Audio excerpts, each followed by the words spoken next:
ಮಾಡೋತಕ್ಕಂಥದ್ದು ಭಾಳ ಕಷ್ಟ, ಭಾಳ ದೃಢತೆ ಇರಬೇಕು, ಕಷ್ಟಗಳನ್ನ ತಡ್ತಕ್ಕಂಥ ಒಂದು ದೃಢ ಮನಸ್ಸಿರಬೇಕು, ಅದಕ್ಕೆ ಬೆಂಬಲವಾಗಿದ್ದಂಥ ಕುಟುಂಬ ಇರಬೇಕು, ಸ್ನೇಹಿತರಿರಬೇಕು.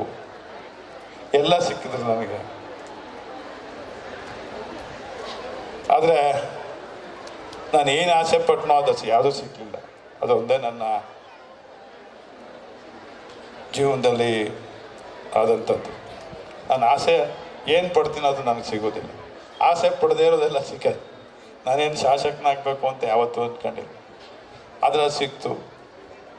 ನನಗೆ ಓದು ವಿದ್ಯೆ ಹತ್ತಲಿಲ್ಲ.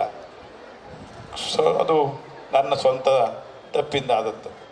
ಆವತ್ತಿನ ಪರಿಸರ, ಆವತ್ತಿನ ನನ್ನ ಸುತ್ತಮುತ್ತ ಇರ್ತಕ್ಕಂಥ ಸ್ನೇಹಿತರ ಒತ್ತಾಯ. ಗೊತ್ತಿಲ್ಲ, ನಿಮ್ಗೆ ಗೊತ್ತಿದ್ದೀರ, ನಿಮ್ಮ ಆಶೀರ್ವಾದ ಕೋರ್ತೇವೆ ನಾವು, ನಮ್ಮ ಕುಟುಂಬ ನಿಮ್ಮ ಜೊತೆ ಎಲ್ಲ 7 ಬೆಳೆಗಳ ನಡುವೆ ಪಕ್ಷಾತೀತವಾಗಿ ಇವತ್ತು ನಮ್ಮ ಜೊತೆ ಬಂದು ನಿಂತಿದ್ದೀರಿ. ಎಲ್ಲ ನಾನು ಭಾಳಷ್ಟು ವರ್ಷಗಳ ಕಾಲ ಒಂದೇ ಪಕ್ಷದಲ್ಲಿದ್ದು ಈಗ ಒಂದು 10 ವರ್ಷಗಳಿಂದ ಬೇರೆ ಪಕ್ಷಕ್ಕೆ ಬಂದೆ. ಆದರೆ ಅದು ನಮ್ಮ ತಂದೆಯವರ ಮೂಲ ಪಕ್ಷ. ಅಲ್ಲಿ ಬಂದು ನಿಂತಿದ್ದೇನೆ. ಇನ್ನೆಲ್ಲೋ ನಿಲ್ತೀನೋ ಗೊತ್ತಿಲ್ಲ, ಏನಾಗ್ತೀನೋ ಗೊತ್ತಿಲ್ಲ. ಆದರೆ ನಿಮ್ಮೆಲ್ಲರ ಪ್ರೀತಿ ಸದಾ ಇರಲಿ ನಮ್ಮ ಕುಟುಂಬದಲ್ಲಿ ಅಂಥೇಳಿ ತಮ್ಮೆಲ್ಲರಿಗೆ ಗೌರವಪೂರ್ವಕವಾದಂಥ ನಮನಗಳನ್ನ ಸಲ್ಲಿಸ್ತಾ ತಮ್ಮ ಆಶೀರ್ವಾದ